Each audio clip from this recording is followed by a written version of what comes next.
मित्रों नमस्कार। मैं हूं राकेश कुमार। आप देख रहे हैं माता विमत। मित्रों, Nitish Kumar single largest party JDU को बना दिए हैं। बस घोषणा मात्र बाकी है। मीडिया में ऐसी खबरें चल रही हैं, लेकिन नीतीश कुमार और बीजेपी दोनों अपनी संख्या को बढ़ाकर जादुई आंकड़े तक पहुंचने की मुहिम में लगे हुए हैं। अलग अलग, दोनों अलग अलग। क्या सरकार बदलने की स्थिति बन रही है? ये मैं नहीं कह रहा हूं, यह कह रहे हैं जदयू और बीजेपी के नेता। लेकिन इसके बीच में एक बड़ी खबर, एक बड़ी बात जो सामने आ रही है वो ये कि राजद के विधायकों के साथ इस जादुई आंकड़े तक पहुंचने की कोशिश दोनों द्वारा की जा रही है, और यह उन्हीं के नेता कर रहे हैं। इसमें कुछ अटपटा जैसा लगने वाला नहीं है, इसलिए कि राजनीति में हर कुछ संभव है। और इसको समझने के लिए मित्रों जरा पूरे परिदृश्य को देखना पड़ेगा।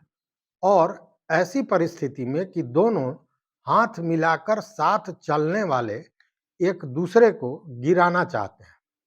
जी, मैं बात कर रहा हूं बीजेपी और जदयू की।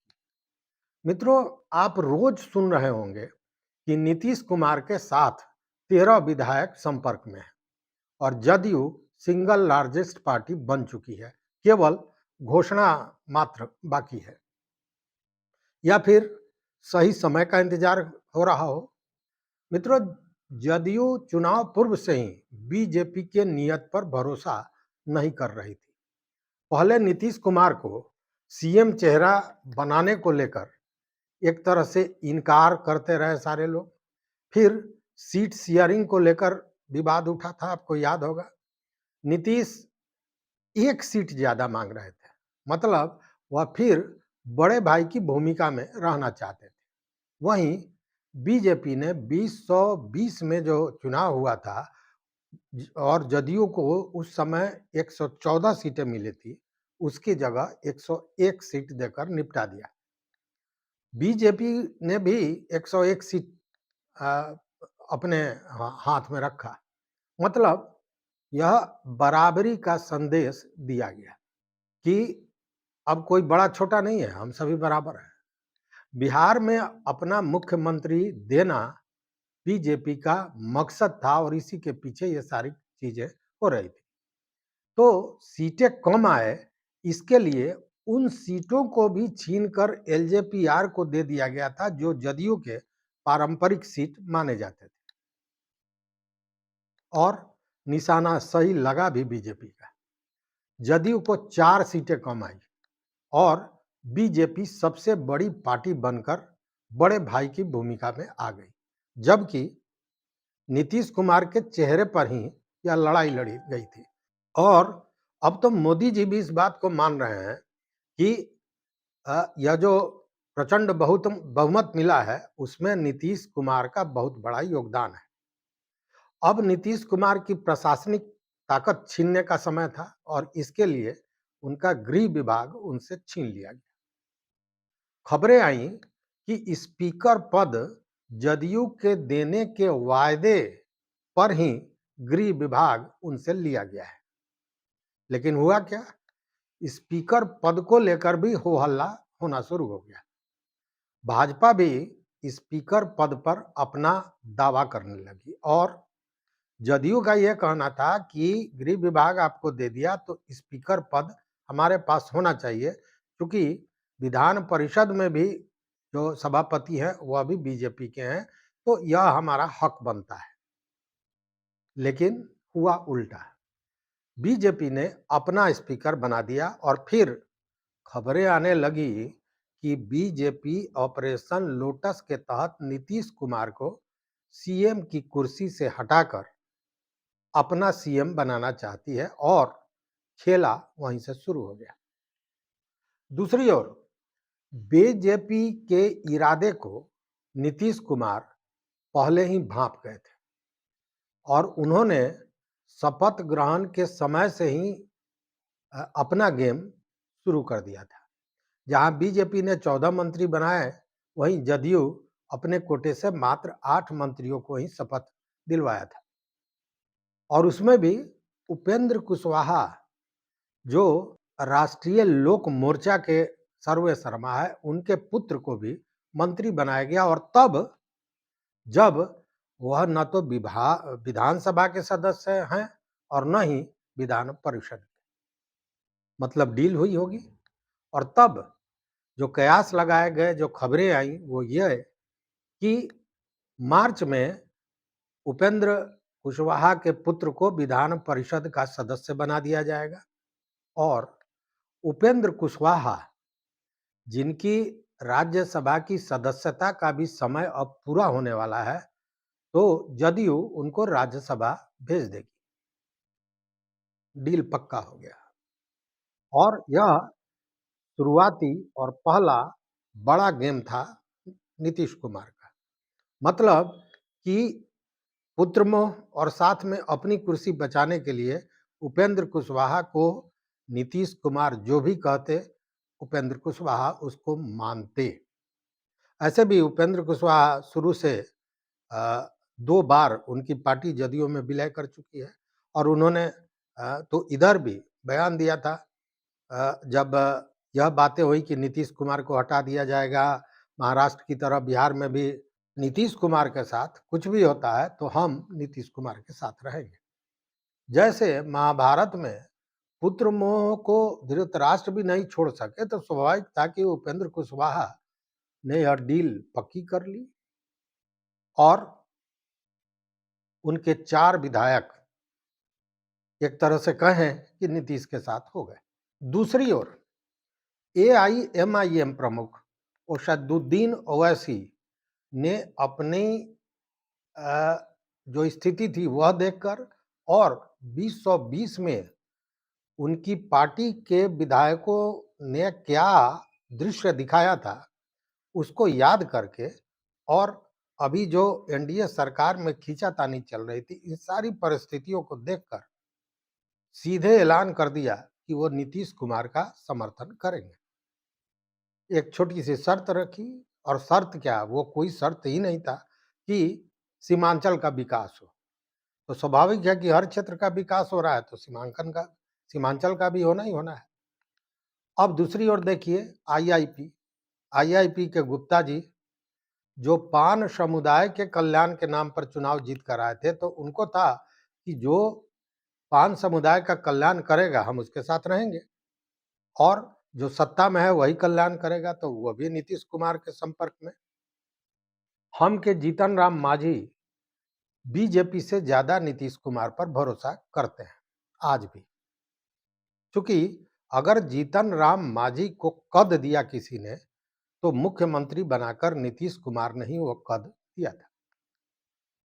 अब एकमात्र विधायक बसपा के, तो बसपा के वो यादव जी जो विधायक हैं वह भी जदयू के संपर्क में थे। कांग्रेस की बात कर लीजिए तो कांग्रेस तो बिन पेंदी के लोटा हो गया है और उनको भी अपने रंग में रंगने का प्रयास जदयू द्वारा किया गया।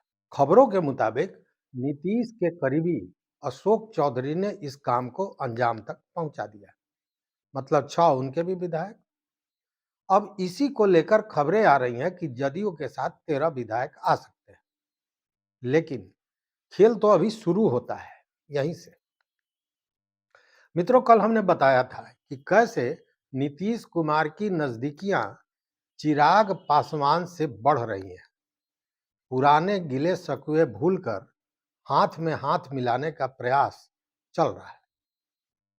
उधर अमित शाह बिहार में अपना मुख्यमंत्री बनाने की नीति को अंजाम देना चाहते हैं और मोदी जी ने समय, परिस्थिति और काल को देखते हुए अमित शाह के इस नीति को खारिज कर दिया। बिहार के एनडीए विधायकों के बैठक के बाद जो फोटो सेशन हुआ उसमें उनके दाएं तरफ चिराग पासवान खड़े नजर आते हैं और वह इस बात की पुष्टि भी करता है।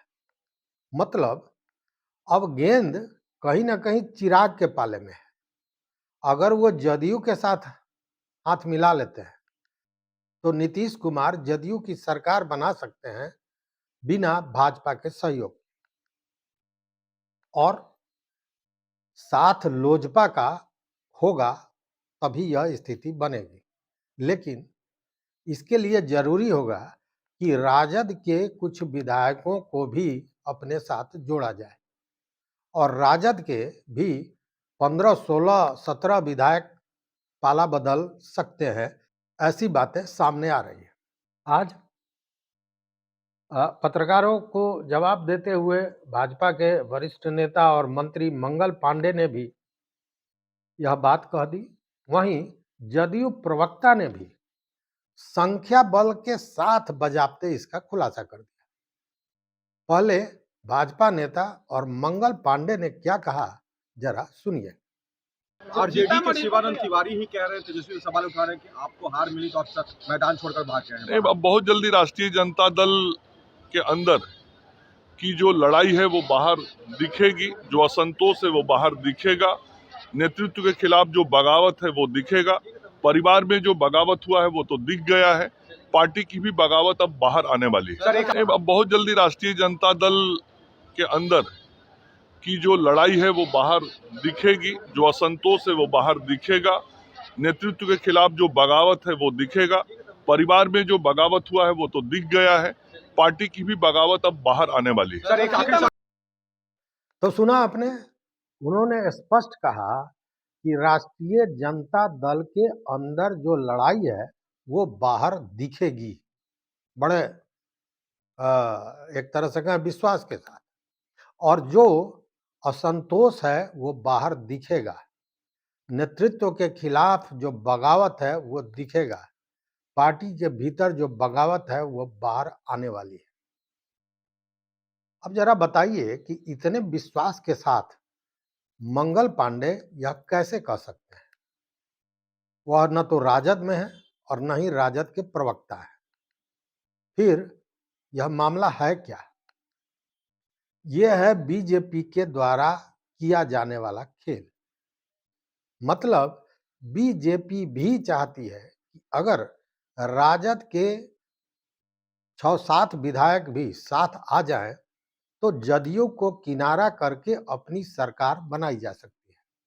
मतलब कि जादुई संख्या जो है वहां तक आराम से पहुंचा जा सकता है। वहीं जदयू भी पीछे नहीं है, जदयू भी अपना गेम जारी रखे हुए है। कैसे और क्या हो रहा है जरा इसे भी समझिए, और यह मैं आपको सुनाने जा रहा हूं नीरज कुमार के एक बयान को, जो एक इंटरव्यू के दौरान जो प्रवक्ता है नीरज कुमार जदयू के, उन्होंने क्या कहा जरा सुनिए। नीतीश कुमार जी की जब तक इच्छा है तब तक जनता की आकांक्षा है और एनडीए की अपेक्षा है। जब तक ही चाहेंगे तब तक यही मुख्यमंत्री रहेंगे। अब खोने के लिए क्या बचा हुआ है? अरे पार्टी तो विलुप्त हुआ, इसके विधायक तो हमारे संपर्क में हैं। अब कहाँ टिकने वाला है ये पार्टी? राजद के विधायक आपके संपर्क में? हाँ भाई, 17-18 विधायक संपर्क में है।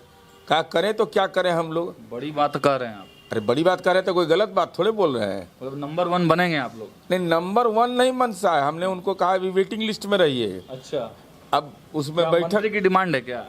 नहीं, कोई डिमांड नहीं है। डिमांड केवल एक है कि वहाँ रहना नहीं चाहता है लोग। 17-18 विधायक आपके संपर्क में? सिरिंज से खींच लेगा, कितना दान करेगा बेचारा? हाँ, और अभी भी दान चल रहा है।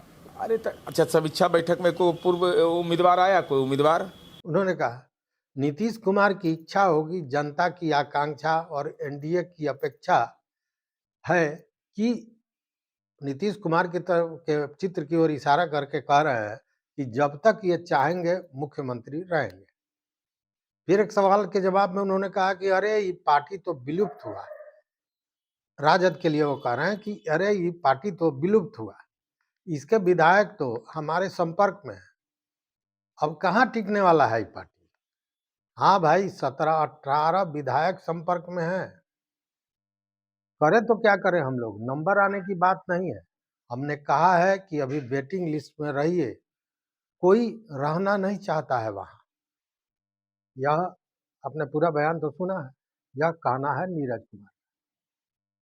मित्रों, इस बात के क्या मायने हैं? हालांकि इन्होंने एनडीए की बात की, नंबर 1 बनने की बात पर भी वो धीरे से किनारा कर गए, लेकिन जब न तो नंबर 1 बनने की चाहत है और न ही एनडीए की सरकार को विधायकों की जरूरत है, क्योंकि एनडीए की सरकार ने 220 का आंकड़ा, 220 उनके विधायक हैं। एनडीए की सरकार की बात करें तो मतलब जादुई आंकड़े से 98 ज्यादा। तो आखिर राजद के 17-18 विधायकों को संपर्क में रखने की जरूरत क्या है? जरा सोचिए। ये नेतागण जनता को इतना मंदबुद्धि क्यों समझते हैं, यह बात समझ के परे है। लेकिन जनता तो ठगी गई है। एनडीए को पूर्ण बहुमत देने के बाद भी यह डोलती हुई सरकार को देखकर सभी हतप्रभ हैं। और दूसरी बात कि डोलती सरकार और इधर बुलडोजर का जो दंश है वह भी जनता झेल रही है। इधर तेजस्वी यादव यूरोप की यात्रा पर है, तो क्या राजद टूट जाएगा? क्या नीतीश कुमार अलग गठबंधन के साथ सरकार बनाएंगे और वो भी बिना पलटी मारे, या बीजेपी का गेम प्लान सफल होगा? बीजेपी बिना जदयू के सहयोग की ही अपनी सरकार और अपना मुख्यमंत्री बना पाएगी। ये कई सवाल हैं और इन्हीं सवालों के साथ आज आपको छोड़ जाते हैं। जवाब दीजिए, अपना मत, अपना विचार जरूर हमारे कमेंट बॉक्स में दीजिए। देखते रहिए मत अभिमत। मित्रों, चैनल पर नए हो तो सब्सक्राइब कीजिए, लाइक कीजिए, अपने दोस्तों के साथ शेयर कीजिए। और जैसा मैंने कहा, चूंकि आपका विचार मार्गदर्शक होता है, तो अपना विचार जरूर दें। बहुत बहुत धन्यवाद। कोटिशाह आभार।